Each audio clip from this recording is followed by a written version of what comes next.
اے پیغمبر کہو کہ تم کو آسمان اور زمین میں رزق کون دیتا ہے؟ یا تمہارے کانوں اور آنکھوں کا مالک کون ہے؟ اور بے جان سے جاندار کون پیدا کرتا ہے؟ اور جاندار سے بے جان کون پیدا کرتا ہے؟ اور دنیا کے کاموں کا انتظام کون کرتا ہے؟ تو یہی کہیں گے کہ اللہ۔ تو کہو کہ پھر تم اللہ سے ڈرتے کیوں نہیں؟ یہی اللہ تو تمہارا حقیقی پروردگار ہے، اور حق بات کے ظاہر ہونے کے بعد گمراہی کے سوا ہے ہی کیا؟ تو تم کہاں پھرے جاتے ہو؟ اسی طرح اللہ کا ارشاد ان نافرمانوں کے حق میں ثابت ہو کر رہا کہ یہ ایمان نہیں لائیں گے۔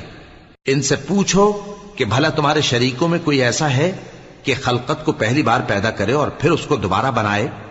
کہہ دو کہ اللہ ہی پہلی بار پیدا کرتا ہے، پھر وہی اس کو دوبارہ پیدا کرے گا۔ تو تم کہاں الٹے جا رہے ہو؟ پوچھو کہ بھلا تمہارے شریکوں میں کون ایسا ہے کہ حق کا رستہ دکھائے